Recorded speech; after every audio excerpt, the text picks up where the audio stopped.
جی جی کہ صلاۃ الوسطیٰ کو اگر اس طرح لیا جائے کہ وہ وقت جو ٹائم بٹوین پریئرس جو ہے ساری نمازوں کے درمیان کا، اس میں زندگی کرنا، وہ بھی ایک صلاۃ ہے. وہ اس لیے بن نہیں سکتا کہ وسطیٰ ما بین الصلاتین نہیں ہے، بلکہ صلاۃ کی تعریف ہے وسطیٰ.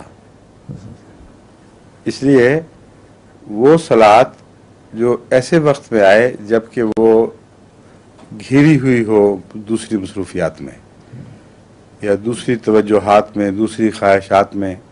مثلا ایک شخص کے لیے اگر صبح کی نیند بہت پیاری ہے اور وہ نماز اس کے لیے دوبھر ہے تو وہ صلاۃ وسطیٰ بن جائے گی اس کی. ایک شخص کے لیے دفتر جانا اور دفتری اوقات میں نماز پڑھنا ایک مشکل کام ہے. ایک طالب علم کے لیے یونیورسٹی میں یا اسکول میں کسی نماز کی طرف توجہ دینا مشکل ہے، اور قسم کے بھی ابتلا آ جاتے ہیں. ہر ایسی نماز جو خصوصیت کے ساتھ آزمائش لے کر آتی ہے وہ صلاۃ الوسطیٰ ہے.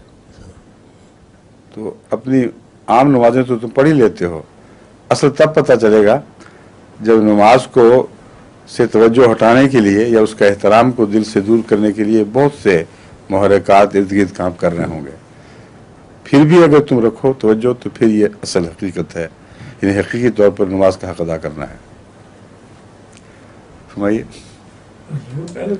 وہ ذکر جو آپ بات کہہ رہے ہیں وہ ذکر ہے. بین الصلاۃ جو چل رہا ہے نا وہ بھی عبادت کی قسم ہے، مگر اس کو صلاۃ نہیں کہتے. وضاحت فرمائیے. ذکر ہے.